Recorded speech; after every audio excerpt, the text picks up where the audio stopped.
Hello everyone, welcome to the Panchsheel academy. आज हम लोग बात करने वाले हैं प्रिज्म पर और बात करेंगे डिस्पर्शन पर। आपने कभी ऐसी डिवाइस देखी है जिससे हम लाइट सिग्नल को वापस 180 डिग्री पर रिवर्स कर सकते हैं, या लाइट सिग्नल को हम 90 डिग्री पर क्या कर सकते हैं, बेंड कर सकते हैं। ऐसी डिवाइस की बात आज हम करने वाले हैं जिसमें हम एक पिक्चर को, उसकी इमेज को उल्टा भी कर सकते हैं। तो ऐसे ही इंटरेस्टिंग आज की ये लेक्चर है जिसमें हम लोग बात करने जा रहे हैं dispersion of light through prism. ठीक है बच्चों, तो आज हम इसी इंटरेस्टिंग डिवाइस प्रिज्म के बारे में जानने वाले हैं और जानेंगे इसके ऊपर हम डिस्पर्शन किस तरह से होता है। चलिए तो शुरू करते हैं आज का लेक्चर। तो सबसे पहले तो हम बात करते हैं हमारी प्रिज्म होती कैसी है। तो बच्चों, आपने अगर प्रिज्म देखा हो तो इसमें दो ट्रायंगल पाई जाती है, एक फ्रंट पर और दूसरा कहां होगा, बैक पर। तो इस तरह से ये दो ट्रायंगुलर शेप है। हमने ज्वाइन करवा दी है इनको।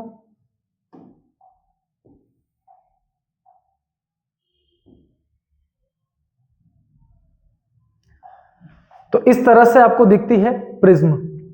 क्या क्या दिख रहा है आपको? तो यहाँ हमें सामने दिख रहा होगा एक ये ट्रायंगल वाली शेप है, पीछे की साइड एक ये ट्रायंगल वाली शेप है, और यहाँ पर आपको तीन रेक्टेंगुलर सरफेस दिखेगी कुछ इस तरह से। एक रेक्टेंगुलर सरफेस यहाँ होगी, एक रेक्टेंगुलर सरफेस यहाँ होगी, और एक इन दोनों का बेस होगी। तो तीन रेक्टेंगुलर साइड होती है, इसमें से कोई भी एक बेस हो सकती है।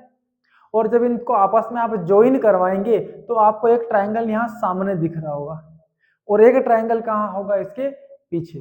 तो यहाँ पर दो ट्रायंगल और तीन रेक्टेंगुलर सरफेस का एक कॉम्बिनेशन, एक होमोजेनियस मीडियम कहलाता है प्रिज्म। ओके, बड़ी ही इंटरेस्टिंग हमारी ये डिवाइस है। ये नीचे जो आपको दिख रहा है इसका हम यूज बेस के फॉर्म में कर रहे हैं। अब इसकी दो सरफेस है, एक इधर वाली रेक्टेंगुलर सरफेस और एक इधर वाली रेक्टेंगुलर सरफेस। ये दोनों सरफेस रिफ्रैक्टेड सरफेस कहलाती है, रिफ्रैक्टेड सरफेस। ठीक है, और दोनों रेक्टेंगुलर सरफेस बेस को छोड़कर जहां मिलती है, ज्वाइन होती है, इस वाली डिजाइन को, इस वाली एंगल को हम बोलते हैं angle of prism. A B C, जो ए पर एंगल बन रहा है that angle is known as angle of prism. ठीक है बच्चों, तो क्लियर है। जब जब दो ट्रायंगल, तीन रेक्टेंगल वाली डिजाइन आपको दिखती है, वो डिजाइन हमारी क्या होगी, प्रिज्म। लेकिन होना क्या चाहिए, ग्लास। तो ग्लास की ये डिजाइन हमारी क्या होगी, प्रिज्म। अब इस प्रिज्म पर क्या क्या वर्क हो सकते हैं, इससे हम क्या करने वाले हैं। तो बच्चों, ये जो प्रिज्म है हमारा, फिलहाल तो हम लोग इस प्रिज्म पर क्या लेंगे, केवल हम इसकी बात करेंगे सामने वाले ट्रायंगल की बेसिस पर। बाकी आप समझ जाना कि इसके पीछे दो रेक्टेंगल सरफेस ऐसी लगी हुई है, एक बेस है नीचे और एक ट्रायंगल इसके पीछे की साइड में। तो इस तरह से जब हम प्रिज्म को इधर सामने से देखते हैं तो हमको यह प्रिज्म कुछ इस तरह से दिखाई देता है, ए बी सी। यहाँ पर ए बी एंड ए सी दो रिफ्रैक्टेड सरफेस हो जाती है और बी सी इसका क्या हो जाती है, बेस हो जाती है। अब इसकी स्पेशलिटी देखें, ये क्या कर सकता है। अब इसकी एक साइड से हम क्या करेंगे, लाइट रे को इंसिडेंट करवाते हैं। यहां से हमारी लाइट रे क्या होती है, इंसिडेंट होती है। जैसे ही इस सरफेस पर इंसिडेंट होगी, इधर वाली जो मीडियम है वो एयर है और अंदर ग्लास है। तो जैसे ही लाइट रेज एयर से ग्लास के अंदर जाएगी, इसका रिफ्रैक्शन होगा। रिफ्रैक्शन किस बेसिस पे होगा, तो आपको इस सरफेस के ऊपर क्या बना लेना है, एक नॉर्मल। ये इस सरफेस की क्या है, नॉर्मल। जैसे ही लाइट रे यहाँ इंसिडेंट होती है नॉर्मल के साथ एक एंगल बनाएगी, इसको हम बोला करेंगे एंगल ऑफ इंसिडेंस। ठीक, अब लाइट रे चलकर जाती है रेरर से डेंसर में, तो ये नॉर्मल की तरफ क्या हो जाएगी, बेंट हो जाती है, और लाइट रेज यहाँ से बेंट होकर इस तरफ चली जाती है। अब ये ग्लास के अंदर जब तक चल रही है इसका रास्ता स्ट्रेट रहेगा। अब ये यहाँ ग्लास से चलते चलते दूसरे इंटरफेस पर पहुंचती है और यहाँ से लाइट रे वापस एयर में पहुंचती है, तो फिर से रिफ्रैक्शन होगा डेंसर से रेरर में। तो इस समय इसका जो नॉर्मल होगा वो नॉर्मल हमारा ये वाला होगा। तो अब ये लाइट रे जब प्रिज्म के अंदर से वापस एयर में जाती है तो डेंसर से कहाँ जाएगी, रेरर में। तो इस कंडीशन में इसका रिफ्रैक्शन होगा और ये नॉर्मल से दूर भाग जाएगी, दूर भाग रही है लाइट रे। इस लाइट रे को हम बोलते हैं एमर्जेंट रे। फाइनली जो यहां से बाहर निकली है वो कौन है, एमर्जेंट रे। ये आपकी इंसिडेंट रे है।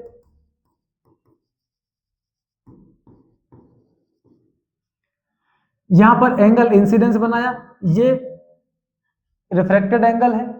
अब क्योंकि ग्लास के अंदर वाले एंगल्स को हम क्या नाम देते हैं, आर। वैसे ये इस इंटरफेस की एंगल ऑफ इंसिडेंस है, लेकिन ग्लास के अंदर है तो इसको भी नेम हमने क्या दे दिया, आर। और ये बाहर वाली जो एंगल है इसको हमने क्या नेम दे दिया, आई। इसको I1 नेम दे देते हैं, इसको I2, और इसको R1, तो इसको R2 नेम गिवन कर देते हैं। ठीक है, तो ये आपकी एमर्जेंट रे लास्ट फाइनली यहां से क्या हो गई, बाहर निकल गई। अब जो रे आपने इंसिडेंट करवाई थी यहां से, उसका ओरिजिनल रास्ता कुछ इस तरह से था।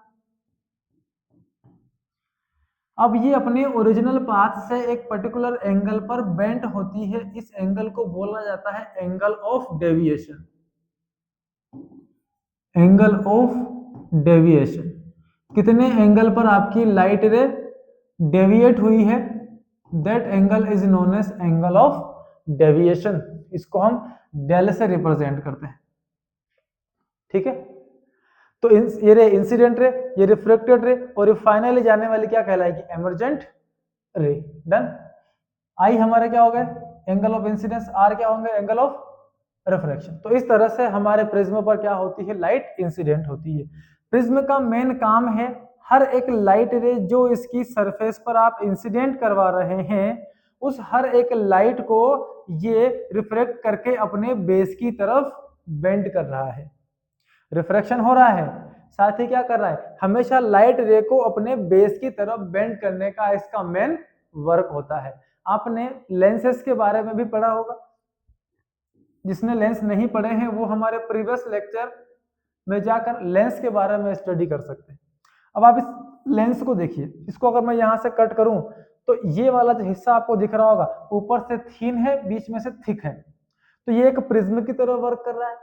जैसे ही लाइट रे यहाँ इंसिडेंट होगी, इस प्रिज्म का काम क्या है, लाइट रे को अपने बेस की तरफ बेंड करना। कर दिया ऐसे। इसको कट करके हम नीचे वाले पार्ट की बात करें तो लाइट रे अगर आप यहां से इंसिडेंट करवाओगे तो ये ऐसा दिखिएगा आपको जैसा कि उल्टा प्रिज्म है। तो ये प्रिज्म, ये उल्टा प्रिज्म लाइट रे को फिर से कहां बेंड करेगा, अपने एक्सिस की तरफ। यही कॉनकेव के अंदर भी होता है। कॉनकेव ये सेंटर में से कट किया हमने, ये वाला हिस्सा थिन है और ये हिस्सा थिक है, तो ये एक प्रिज्म बन गया है। ये उल्टा प्रिज्म है। लाइट रेस जब पैरेलल जाएगी तो अपने बेस की तरफ ऐसे बेंड करेगा। इस पर अगर आप पैरेलल लाइट इंसिडेंट करवाएंगे तो ऊपर का हिस्सा थिन, नीचे का थिक, ये बेस और ये टॉप इसका, तो ये अपनी लाइट रेस को इस तरफ बेंड करेगा। तो आपके प्रिज्म लेंस भी क्या है, एक प्रिज्म की तरह ही वर्क करते हैं और हर लाइट रे को अपने एक्सिस की तरफ बेंड कर देते हैं। ठीक है बच्चों, तो ये है प्रिज्म। अब इस प्रिज्म पर जब जब हम लाइट रे को इंसिडेंट करवाएंगे, ये एक व्हाइट लाइट हमने यहां से क्या करवाई, इंसिडेंट करवाई। अब ये इसकी नॉर्मल है, तो ये नॉर्मल की तरफ क्या होती है, बेंट होती है। अब हम जब लाइट रे को इंसिडेंट करवा रहे हैं, कौन सी, व्हाइट लाइट को, तो जैसे ही वो व्हाइट लाइट यहां से एयर से चलकर इस ग्लास के अंदर एंटर करती है, वो बिखर जाती है। बिखरना मतलब यहां से स्प्लिट हो जाती है अलग अलग प्रकार के 7 कलर की रेज में। पहली रे हमारी कुछ इस तरह से जाएगी, दूसरी रे हमारे कुछ इस तरह से, लास्ट, बाकी रेस इसके बीच में आपको दिखेगी। जिस तरह से आपको यहाँ पर अलग अलग कलर्स दिख रहे होंगे। तो व्हाइट लाइट जैसे ही यहाँ इंसिडेंट होती है, हर एक इस व्हाइट लाइट के अंदर हमारे 7 टाइप के क्या होते हैं, कलर्स होते हैं। और हर लाइट के, हर कलर की अलग अलग एक फ्रिक्वेंसी और अलग अलग ही उनकी क्या होती है, वेवलेंथ होती है। तो जब वो इस मीडियम को पार करते हुए आगे बढ़ते हैं, तो वो सारी लाइट यहाँ से क्या हो जाती है, सेपरेट हो जाती है, स्प्लिट हो जाती है। और जैसे ही ये मान लीजिए पहला टॉपेस्ट कलर का रे और ये सबसे लोवेस्ट कलर का रे, हम सिर्फ 2 कलर की बात कर रहे हैं। ऊपर वाला यहाँ रेड है और नीचे वाला कैसा है, वॉयलेट। ठीक है, कैसे कलर बनेंगे वही बात करेंगे हम। तो जैसे ही व्हाइट लाइट यहाँ पर इंसिडेंट हुई, ये यहाँ पर स्प्लिट हो गई अपने अलग अलग प्रकार के 7 कलर में। देखिए ये लास्ट वाली लाइट और ये फर्स्ट वाली। यहाँ पर लास्ट वाली आपको दिख रही होगी वॉयलेट कलर की, ये इंडिगो, इसके बीच में इंडिगो, फिर ब्लू। मीन्स अगर मैं इसका कलर फॉर्मेट लिखूं यहाँ पर, तो violet, indigo, blue, green, yellow, orange और रेड, इसका एक कॉम्बिनेशन हम यहां से उठाएं तो ये कॉम्बिनेशन होगा हमारा ग्योर। Violet, indigo, blue, green, yellow, orange और फाइनली रेड लाइट। रेड यहाँ पर सबसे ज्यादा कहाँ होगा, टॉपेस्ट लेवल पर होगा, और वॉयलेट सबसे लोवेस्ट लेवल पर, क्योंकि इसकी फ्रिक्वेंसी बहुत छोटी होती है, वेवलेंथ हाई होता है।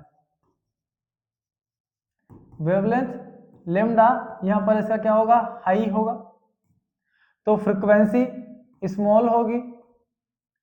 यहाँ नीचे वाले कलर पाएंगे वॉयलेट पर, तो इसकी फ्रिक्वेंसी क्या होती है, लो होती है, हाई होती, सॉरी, इसकी फ्रिक्वेंसी यहाँ पर हाई होगी, हाईएस्ट फ्रिक्वेंसी वाली वॉयलेट रेस है ये। और जो इसकी वेवलेंथ होगी वो वेरी स्मॉल होगा। वेवलेंथ और फ्रिक्वेंसी दोनों एक दूसरे के इनवर्स होते हैं। फ्रीक्वेंसी का मतलब होता है जब लाइट वेव्स चलकर जा रही है तो 1 सेकंड में कितने नंबर ऑफ राउंड्स कवर करने वाली है। और वेवलेंथ कहलाता है इसके इस पॉइंट से लेके अगले पॉइंट तक, मतलब एक पॉजिटिव साइकिल एक नेगेटिव साइकिल, इसमें टोटल कवर की गई लेंथ जो यहाँ कहलाएगी, ये इसकी क्या है, वेव लेंथ है, जिसमें एक क्रस्ट और एक वेव का ट्रफ शामिल हो। जरूरी नहीं है, जरूरी कंडीशन ये है कि एक पॉइंट ऐसा लेना है जिसका नेट डिस्प्लेसमेंट जो भी हो, यहां फिलहाल क्या है, 0, तो आपको एक पॉइंट छोड़कर अगला पॉइंट सेम डिस्प्लेसमेंट पर लेना है। एक पॉइंट छोड़कर अगला कहां होगा, यहां पर।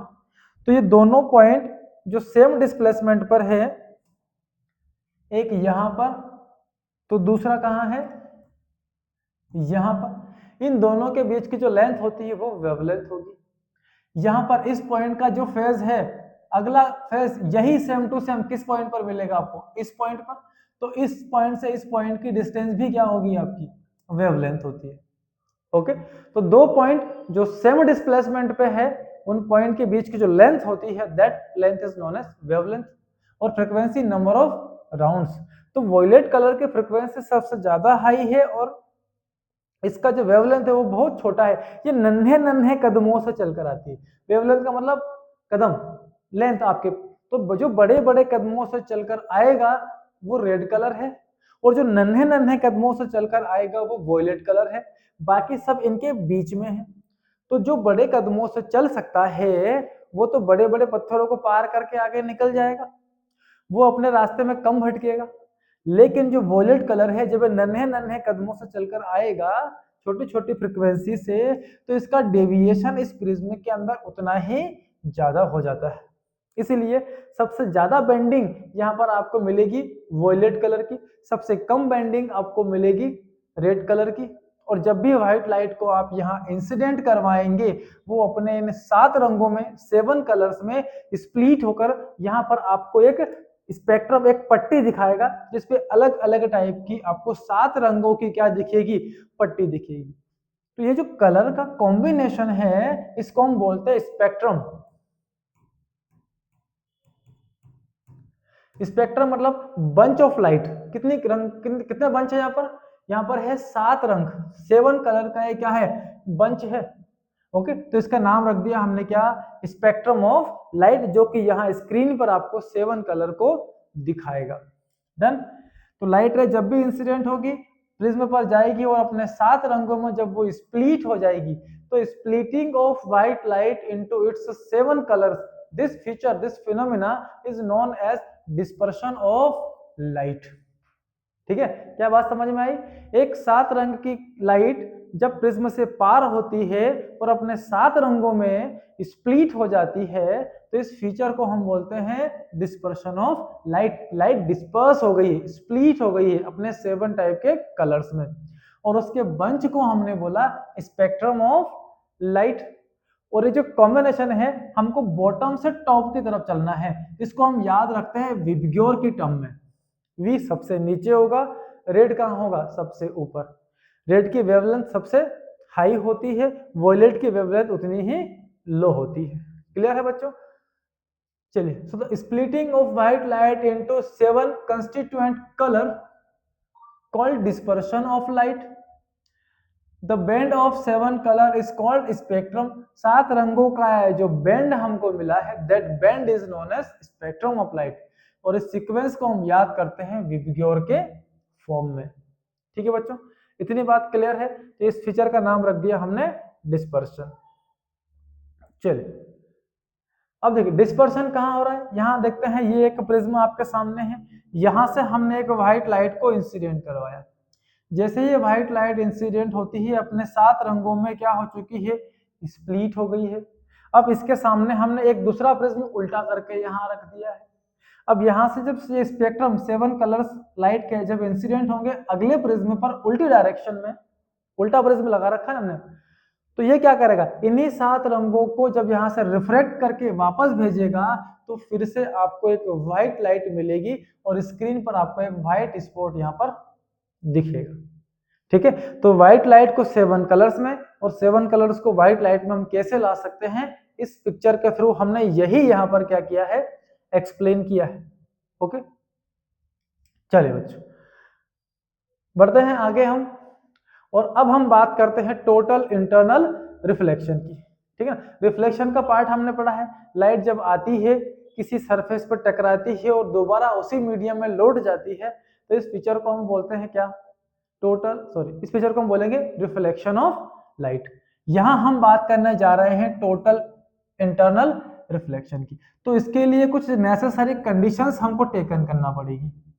तो कंडीशन ये कहती है कि यहां हमने कोई मीडियम टेकन किया।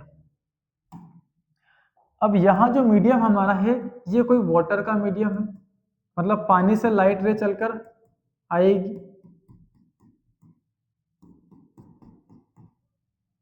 तो इस तरह से ये क्या है, वाटर है, ऊपर आपकी क्या है, एयर है। ठीक है, तो कोई लाइट रे वाटर से चलकर कहां जाएगी, एयर में। तो एयर वाटर के कंपैरिजन में एक रेयर मीडियम है और ये इसका क्या है, डेंसर मीडियम।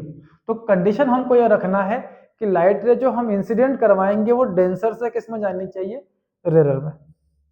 ये इंटरफेस है इसका, एयर और वाटर का। तो यहां मैंने एक नॉर्मल ड्रॉ कर लिया। अब मैं किसी रे को इंसिडेंट करवाता हूं, यहां से मैंने एक लाइट रे इंसिडेंट करवाई, लाइट नंबर फर्स्ट, ये इंसिडेंट होती है, नॉर्मल के साथ एंगल ऑफ इंसिडेंस बनाती है और नॉर्मल के साथ एंगल ऑफ रिफ्रैक्शन बना के अपने रास्ते से डेविएट होकर ऐसे भाग जाती है, चली गई। इसका इंसिडेंस मैंने थोड़ा सा इंक्रीज कर लिया, रे नंबर 2, रे नंबर 2 का एंगल ऑफ इंसिडेंस इस समय इतना है, तो जब ये लाइट यहाँ इंसिडेंट होती है तो ये और बड़ा रिफ्रैक्टेड एंगल बना के ऐसे भाग जाएगी। ठीक है, इसका रिफ्रैक्टेड एंगल ये वाला हो जाएगा। मैं अगली रे लेकर आता हूं, उस रे का एंगल मैंने और बढ़ा लिया, अब इस समय इसका एंगल ऑफ इंसिडेंस इतना है। तो जैसे ही मैं रिफ्रैक्टेड एंगल की वैल्यू इंसिडेंस एंगल की वैल्यू को इंक्रीज करता हूं, रिफ्रैक्टेड एंगल भी इंक्रीज होता है। अब मैंने इंसिडेंट की वैल्यू इतनी कर ली कि जो रिफ्रैक्टेड रे है वो इस सरफेस को टच करते हुए ऐसे निकल जाती है। इसका मतलब यह है कि जो रिफ्रैक्टेड एंगल इस समय बन रहा है वो टोटल बन रहा है 90 डिग्री। इंसिडेंस एंगल की एक ऐसी वैल्यू, आई की एक ऐसी वैल्यू जिसके लिए हमारा रिफ्रैक्टेड एंगल कितना हो गया है 90 डिग्री, ऐसे इंसिडेंस एंगल को हम बोला करते हैं क्रिटिकल एंगल। आईसी मतलब critical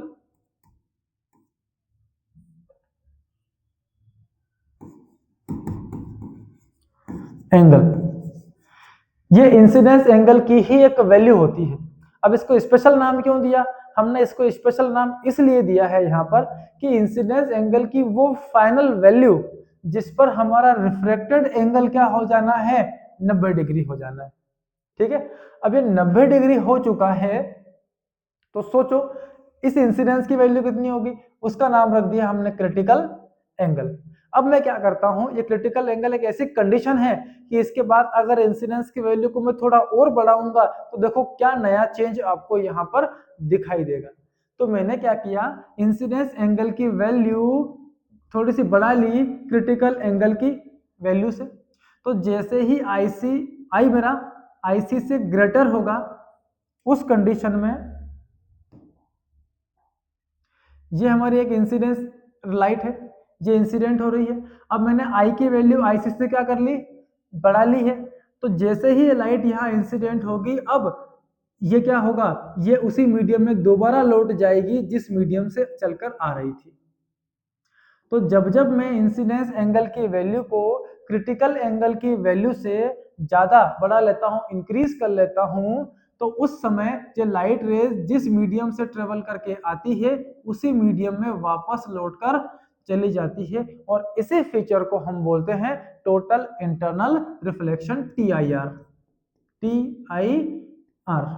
total internal reflection.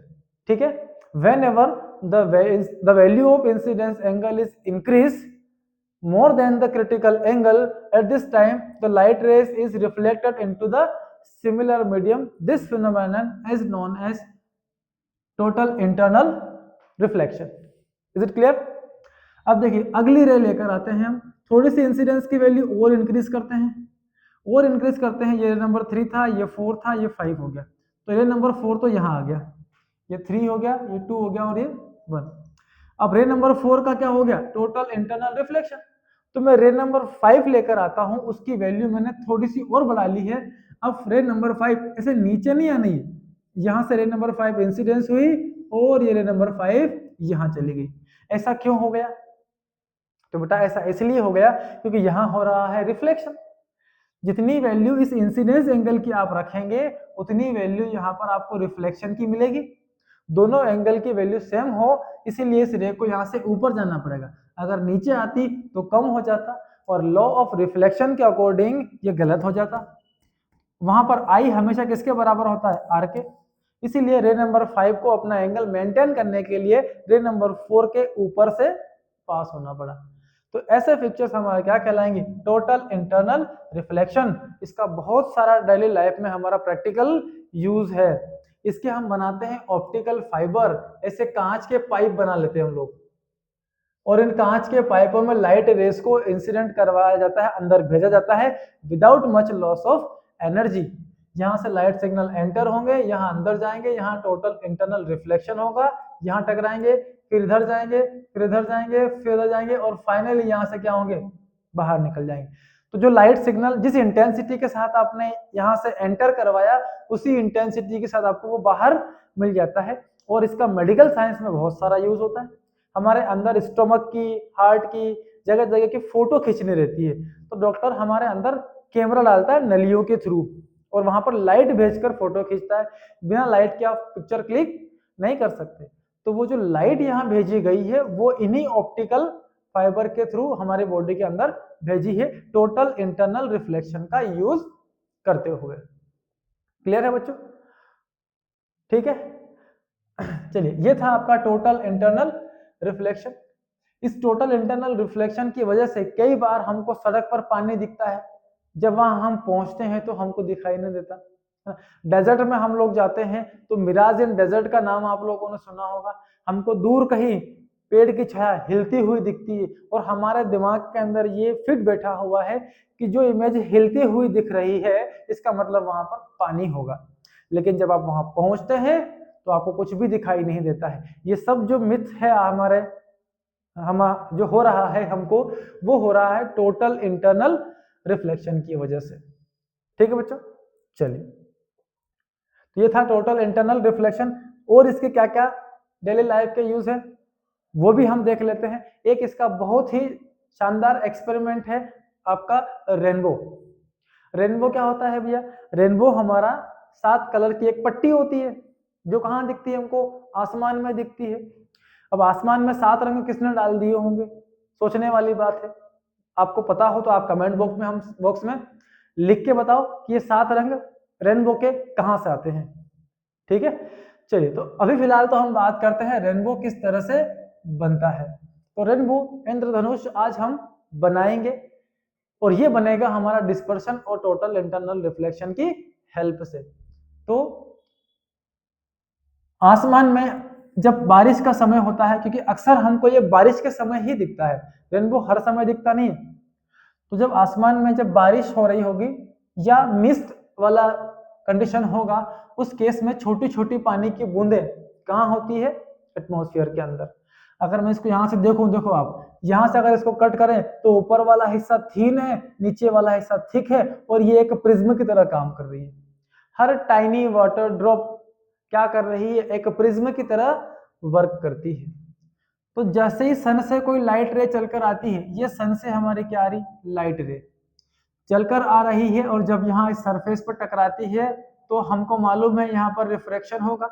Air से लाइट डेंसर मीडियम में जाएगी, और रिफ्रैक्शन होने के बाद इसके अपने 2 रंगों को ऐसे, मतलब 7 रंग की क्या बनाएगी? अलग अलग रे स्प्लिट कर लेगी। जैसे इस प्रिज्म के अंदर गई 7 रंगों में, ये व्हाइट लाइट क्या होगी? स्प्लिट। ठीक है, अब जब यहाँ पहुंचेगी तो ये दो नहीं है, इसके बीच में आपको बाकी कलर्स भी मिलेंगे। मैं सारे के सारे यहाँ पर शो नहीं कर सकता, तो मैं टॉप और बॉटम 2 ही कलर यहाँ पर सिलेक्ट करके ले रहा हूँ। ठीक है, अब देखिए, ये लाइट रेज आती है, इस लाइट रे के लिए ये वाली नॉर्मल है, और इस लाइट रे के लिए ये वाली नॉर्मल है। अब जब ये इंसिडेंट होती है यहाँ पर, तो इसकी जो एंगल ऑफ इंसिडेंस है, इसकी वैल्यू इस तरह से हो जाती है कि ये अपनी क्रिटिकल एंगल की वैल्यू को पार कर जाती है, और उस कंडीशन में यहाँ पर होता है टोटल इंटरनल रिफ्लेक्शन दोनों रे के लिए। जैसे ही टोटल इंटरनल रिफ्लेक्शन होगा, लाइट रे जिस मीडियम से आती है उसी मीडियम में लौट जाती है। अभी अभी हमने स्टडी किया, तो ये लाइट रे भी यहाँ से रिफ्लेक्ट होकर वापस उसी मीडियम में दौड़कर चली जाएगी, ये यहाँ पहुंच जाती है। ये लाइट रेज भी यहाँ से चलकर यहाँ पहुंच जाती है। अब यहाँ से इस डेंसर मीडियम के अंदर ट्रेवल करके आ रही है, और यहाँ फिर इनके क्या बनेंगे? अपने नॉर्मल्स। अब ये डेंसर से कहाँ जा रही है? इरेनल मीडियम के अंदर, तो फिर से लाइट रेज का क्या होगा? रिफ्रैक्शन होगा। तो जैसे ही लाइट रे का रिफ्रैक्शन होगा, ये लाइट रेज इस तरह से इधर आंखों पे पड़ेगी। यहाँ से ऑब्जर्वर क्या कर रहा है? इसको ऑब्जर्व कर रहा है। हम यहाँ पर बैठे हैं और यहाँ पर क्या कर रहे हैं? हम यहाँ से इसको ऑब्जर्व कर रहे हैं। तो जैसे ही ये लाइट रेज हमारी आंखों में पड़ती है, तो हमारी आंखों पर एक एंगल बनाएगी, ओके, और वो एंगल हमारा होगा 40 और 42 का। जो स्लोप ज्यादा होगा वो बड़ा एंगल बनाएगा। ये एंगल हमारा 42 डिग्री, और ये एंगल कितना? 40 डिग्री। इन दोनों रे को हम पीछे बढ़ाते हैं, पीछे बढ़ते बढ़ते बढ़ते ये रे यहाँ चली जाएगी, और इसको अगर आपने पीछे बढ़ाया तो बढ़ाते बढ़ाते ये यहाँ चली जाएगी। तो ये जो ऊपर वाला टॉप कलर दिख रहा है आपको, ये ऊपर वाला आपको दिखेगा यहाँ से रेड कलर, और ये नीचे वाला दिखेगा आपको वॉयलेट कलर, और बाकी जो कलर आपको दिखेंगे वो सब कहाँ है? इसके बीच में है। तो जैसे ही आप इसको यहाँ से ऑब्जर्व करने वाले हैं, रेड हमको ऊपर दिख रहा है, वॉयलेट हमको क्या दिख रहा है? नीचे, क्योंकि रेड हमारा बड़ा एंगल बनाएगा और वॉयलेट हमारा क्या करेगा? छोटा एंगल आंखों पर ड्रॉ करता है। तो इस सिचुएशन में हमको ये स्ट्रिप यहाँ दिखेगी। अब आपने देखा होगा रेनबो हमको इस तरह से सर्कल दिखाता है, ऐसी स्ट्रेट पट्टी क्यों नहीं दिखाता है? तो बच्चों, स्ट्रेट पट्टी इसलिए नहीं दिखाता है क्योंकि यहाँ वाला मॉलिक्यूल अगर 42 डिग्री का एंगल बना रहा है तो यहाँ वाला नहीं बनाएगा, यहाँ वाला नहीं बनाएगा। वो जो डिजाइन बनेगी हमारी डिस्पर्शन हर जगह से हो रहा है, लेकिन दिखेगा कौन सा? दिखेगा आपको सिर्फ वही कलर जो आपकी आंखों पे 40-42 का एंगल बनाते हुए दिख रहा होगा, और ये ऐसा सिर्फ एक आर्क के फॉर्म में ही आपको दिख सकता है। तो हमेशा रेनबो आपको एक आर्क के फॉर्म में दिखेगा। कलर हर जगह डिस्पर्स हो रहे हैं, लेकिन दिखेगा कौन सा? सिर्फ 40 और 42 डिग्री वाला। इसके अलावा कोई भी कलर हमको हमारी आंखों में रिप्रेजेंट नहीं होते हैं। ठीक है, तो क्या क्या हुआ यहाँ पर? यहाँ इस कंडीशन में हुआ रिफ्रैक्शन, यहाँ हुआ रिफ्रैक्शन, और यहाँ हुआ टोटल इंटरनल रिफ्लेक्शन। तो कम से कम 2 बार रिफ्रैक्शन और 1 बार टोटल इंटरनल रिफ्लेक्शन जब हो जाता है, उस सिचुएशन में हमको यहाँ पर एक रेनबो, एक इंद्रधनुष अलग अलग 7 रंगों के फॉर्म में क्या हो जाता है? दिखाई देने लग जाता है। अब कंडीशन समझे इसकी, ये कब दिखाई देगा? तो देखो, लाइट रे यहां से आ रही है, इसका मतलब सन कहाँ होगा? हमारे पीछे की साइड। जो मॉइस्चर है पानी की ड्रॉप है वो कहाँ होगी? हमारे सामने यहाँ होगी। लाइट रे पीछे से आएगी, यहाँ टकराएगी, 2 बार रिफ्लेक्शन, 1 बार टोटल इंटरनल रिफ्लेक्शन होकर वो हमारी आंखों में पड़ेगी, तो आपको रेनबो यहाँ पर दिखाई देगा ना। हर वक्त हर समय रेनबो आपको दिखाई नहीं देगा, भले ही हर वक्त डिस्पर्शन हो रहा है, लेकिन हर वक्त दिखता तो नहीं है। ठीक है, दिखेगा कब? जब ये सिचुएशन आपके सामने बनेगी, सन पीछे, वाटर ड्रॉप्स आगे, और आप कहाँ हैं? बीच में, और साथ ही एंगल भी बनना चाहिए 40-42 डिग्री का, तो आपको रेनबो दिखता है। किसी किसी केस में ऐसा भी हो जाता है, आपको एक साथ 2-2 रेनबो भी दिख जाते हैं। तो किसी रे को, किसी ड्रॉप को लाइट रे कहाँ टच कर रही? टॉप पर। तो किसी सिचुएशन में हो सकता है लाइट रे को ये ऐसे नीचे टच कर रही होगी, तो यहाँ लाइट जब टकराएगी तो रिफ्रैक्शन होगा, ये 2 कलर स्प्लिट हुए अपने, यहाँ गए, यहाँ पर टोटल इंटरनल रिफ्लेक्शन हुआ, यहाँ से लाइट रे ऐसे गई, यहाँ टकराई, फिर यहाँ से टोटल इंटरनल रिफ्लेक्शन हुआ, ये लाइट रेस ऐसे आई, यहाँ पहुंची, यहाँ इस नॉर्मल से फिर रिफ्रैक्शन हुआ, और फाइनली ये फिर से क्या गई? हमारी आंखों में ऐसे टकराई। तो जब वो यहाँ से हम इसको ऑब्जर्व कर रहे हैं, तो एक रे बनाएगी यहाँ पर एंगल 53 डिग्री का, और दूसरी बनाएगी 51 डिग्री का। इस समय आपको एक रेनबो और दिखेगा, ये छोटा रेनबो, ये प्राइमरी रेनबो कहलाता है। इसके थोड़ा सा ऊपर आपको यहाँ इसमें ऊपर वॉयलेट कलर दिखाई देगा, और नीचे वाला रेड कलर दिखाई देगा। ये बहुत रेयर केस में बनता है, एक साथ 2-2 रेनबो आपको दिखाई देते हैं। ऊपर वाला थोड़ा डिम दिखाई देगा, उसकी लाइट इतनी ज्यादा नहीं होगी, डल दिखाई देगा, नीचे वाले की चमक उतनी ही अच्छी दिखाई देगी। पर ये बहुत रेयर केस में बनता है, क्योंकि एक रे को नीचे टच करना, 2 बार टोटल इंटरनल रिफ्लेक्शन करना, यहाँ पर TIR 2 बार हो रहा है, TIR, और 2 बार ही क्या हो रहा है? रिफ्रैक्शन। 2 बार रिफ्रैक्शन, 2 बार टोटल इंटरनल रिफ्लेक्शन हो जाने से आपको 2 रेनबो दिखाई देंगे एक साथ।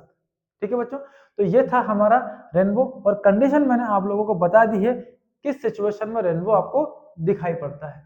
देखिए, ये सनलाइट, हम यहाँ खड़े हैं, ये लाइट यहाँ आती है, अपने 7 कलर्स में स्प्लिट होती है, ये रेड कलर, ये वॉयलेट कलर, यहाँ पहुंचा, टोटल इंटरनल रिफ्लेक्शन हुआ, ये रेड कलर यहाँ पहुंचा, ये वॉयलेट कलर यहाँ पहुंचा, बैकवर्ड बढ़ाया हमने दोनों को, तो यहाँ आपको एक क्या दिखेगा? इस जगह पर आपको रेनबो दिखाई देगी, और ये वाटर हमारी एक प्रिज्म की तरह यहाँ पर वर्क कर रही है। सिचुएशन देखो आप, नंबर 1, रेनबो कैसे और कब बनता है? The water droplet act as small prism, हर छोटी छोटी ड्रॉप एक प्रिज्म की तरह वर्क कर रही है। They refract and disperse the incident sunlight. Sunlight जब इन पे गिरती है तो उसको रिफ्रैक्ट करके डिस्पर्स भी करती है, 7 रंगों में स्प्लिट भी करती है। When it comes out of the rainbow, raindrops जब वो बाहर निकलती है तो वो लाइट रे को डिस्पर्स कर देती है। Due to dispersion of light and internal reflection, refraction और इंटरनल रिफ्लेक्शन दोनों चीजें इसके अंदर हो रही है, of different colours reach the observer's eye, कहां पहुंचते हैं वो? फाइनली आपके ऑब्जर्वर की आई पर। Red colour appears on the top, red colour आपको टॉप में दिखेगा, violet colour at bottom, violet colour bottom में दिखेगा रेनबो के। Rainbow always forms in opposite side of sun, sun जिधर है उसका अपोजिट साइड में कौन दिखेगा आपको? ये रेनबो दिखाई देगा। चलिए, तो सारी पॉइंट्स क्लियर है रेनबो की हमारी, जिनको सारे पॉइंट्स क्लियरली समझना है और आप एक बार यहाँ पर देख सकते हैं। चलिए आगे चलते हैं। अब जो यहाँ पर रिफ्रैक्शन हो रही है उसका इफेक्ट हमारे एटमॉस्फेयर, हमारे नेचर पे, हमारे स्टार की जो कंडीशंस है उनके ऊपर भी पड़ता है। तो होता क्या है बच्चों कि स्टार जो खुद की अपनी लाइट रखते हैं हमारी पहुंच से बहुत ज्यादा क्या है, दूर है, और हम कहाँ हैं, अर्थ पर बैठे हैं, जिस सरफेस पे यहाँ बैठे हैं, और अर्थ पर अलग अलग एटमॉस्फेयर की क्या है, डिफरेंट डिफरेंट लेयर्स है, और हर लेयर में अलग अलग टाइप की गैसेस है, एटमॉस्फेयर है, लगातार टेम्परेचर परिवर्तित होते रहता है, चेंज होते रहता है, इस कारण से डेंसिटी भी लगातार क्या होती रहती है, चेंज होती रहती है। लाइट क्या कर रहा है, स्टार क्या कर रहा है, स्टार की एक फिक्स लाइट है, जैसे हमारा बल्ब हमारे पास में लगा है तो कंटिन्यू लाइट क्या कर रहा है, इमिट कर रहा है, तो वैसे ही आपके स्टार्स भी है, ये भी क्या है, कंटिन्यू अपनी लाइट को क्या कर रहे हैं, इमिट, लेकिन इतने दूर है कि हमको सिर्फ एक पॉइंट की तरह दिखाई देते हैं। सन कितना दूर है, केवल एक पॉइंट की तरह दिखता है, वैसे ही ये स्टार्स है। अब होता क्या है कि इन स्टार्स से जब लाइट रेस चलकर आती है, दिन में तो सन की लाइट बहुत ज्यादा होती है, ये हमको दिखाई नहीं देते हैं, लेकिन रात के समय जब सन नहीं होता है उस समय इन स्टार की लाइट हमको, ये स्टार्स हमको दिखाई देते हैं। और दिखता क्यों है, क्योंकि लाइट रे आती है हमारी आंखों में, इनकी इमेज बनाती है। तो जब यहाँ से लाइट रेस चलकर आती है तो वैक्यूम में तो वो अपना स्ट्रेट पाथ फॉलो करती है। अब जैसे ही इन मीडियम को पार करते हुए चलती है तो ये कहाँ जा रही है, रेयर से डेंसर में जा रही है। तो dense dense dense dense medium में पहुंचते पहुंचते जब वो हमारी आंखों में पहुंच रही है तो इनका कई बार क्या हो चुका होता है, रिफ्रैक्शन होता है। यहाँ पर आप बैठे हैं और यहाँ पर हम क्या कर रहे हैं, इनको ऑब्जर्व कर रहे हैं यहाँ बैठकर। तो जब हम इसको यहाँ बैठकर देख रहे होते हैं तो लाइट रे का बार बार क्या होता है, रिफ्रैक्शन, और वो फिर फाइनली हमारी आंखों में पड़ती है। तो हमको यहाँ जो इमेज दिखाई देगी वो कैसे दिखाई देगी, इन रे को पीछे बढ़ा, तो पीछे बढ़ाएंगे तो स्टार हमको यहाँ कहीं दिखाई देगा, है कहाँ पर, यहाँ पर, दिख कहाँ रहा है, यहाँ पर, इसको हम बोलते हैं एपरेंट पोजीशन। ये हमको फील होता है, एक्चुअल तो कहाँ है, ये उसकी रियल पोजीशन है, लेकिन हमको अपियर कहाँ हो रहा है, कुछ हाइट पर अपियर हो रहा है। क्यों हो रहा है, इस रिफ्रैक्शन की वजह से। अब देखो साथ ही इस एटमॉस्फेयर के अंदर लगातार टेम्परेचर का चेंज होते रहता है, विंड वगैरह चलती रहती है, तो ये जो डेंसिटी है ये फिक्स नहीं रह पाती। तो लाइट रे कभी दूर हटती है, कभी पास आती है नॉर्मल से, कभी दूर कभी पास, कभी दूर कभी पास, ये बार बार क्या हो रही है, इसकी पिक्चर आपको हिलती हुई दिखती है। और इसी को हम बोलते हैं, स्टार क्या कर रहा है, ट्विंकल ट्विंकल लिटिल स्टार। ठीक है, तो स्टार्स क्या लगते हैं आपको, ट्विंकल करते हुए फील होते हैं, लेकिन क्या एक्चुअल में वो ट्विंकल कर रहे हैं, बिल्कुल नहीं कर रहे हैं, क्योंकि वो तो फिक्स लाइट निकाल रहे हैं, वो क्यों ट्विंकल करेंगे, उनको थोड़ी मजा आ रहा है डांस करने का। डांस करने का मजा किसको आ रहा है, हमारे एटमॉस्फेयर, ये डांस करवाता है उससे। ओके, और हमको अपियर होता है कि ये स्टार हमारा ट्विंकल कर रहा है। देखते हैं, stars don't actually twinkle, stars तो ट्विंकल करते ही नहीं है बेचारे, बट दे एपियर्स, सिर्फ हमको फील होते हैं, when viewed from the earth, जब हम उसको अर्थ की सरफेस से देखते हैं, because of the effect the earth atmosphere, ये सब जो रीजन है अर्थ के एटमोस्फियर की वजह से है। It is due to atmospheric refraction, distant star एक लाइक पॉइंट सोर्स, जो डिस्टिंक्ट स्टार्स बहुत दूर वाले वो एक पॉइंट की तरह वर्क कर रहे हैं। As the beam of star light keeps deviating, जब वहां से कोई लाइट बीम चल के आती है तो बार बार क्या हो रहा है उसका deviation from its original path. The apparent position of star keeps on changing, तो जो अपरेंट पोजीशन है ये बार बार चेंज होगी, जब ये लाइट हिलेगी तो पोजीशन भी क्या होगा, change. Because physical conditions of earth atmosphere is not stationary, क्यों हिल रहा है, क्योंकि ये फिजिकल कंडीशन स्टेशनरी नहीं है, बार बार क्या हो रही है, बदल रही है। Hence, the amount of light enter in our eyes fluctuate, तो जो अमाउंट लाइट का हमारी आंखों में एंटर कर रहा है वो बार बार बदलता है, फ्लक्चुएट करता है। Hence, the amount of light enter in our eye fluctuate, sometimes bright, sometimes dim, कुछ समय ज्यादा लाइट आ जाती है तो चमकने लगता है, कुछ समय लाइट कम हो जाती है तो डिम दिखता है। This is twinkling effect of stars, और यही रीजन है कि स्टार क्या करते हैं, ट्विंकल ट्विंकल करते रहते हैं, और हम भी इसके आनंद लेते रहते हैं। चले बच्चों, तो ट्विंकल ट्विंकल खत्म हुआ।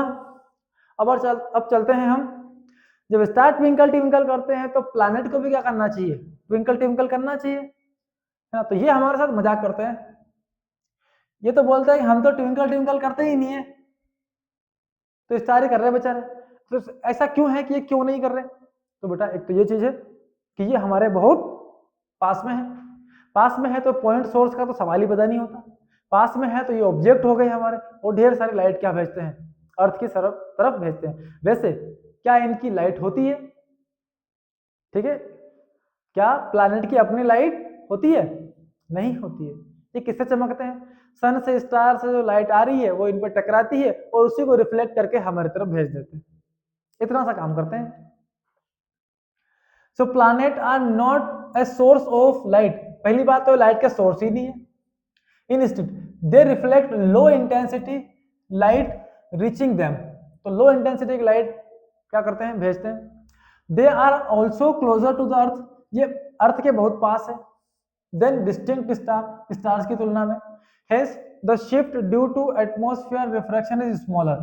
जो शिफ्टिंग होगी यहाँ पर लाइट की, रिफ्रैक्शन होगा लाइट का, वो बहुत छोटा होता है। As the planet are closer planets appear larger.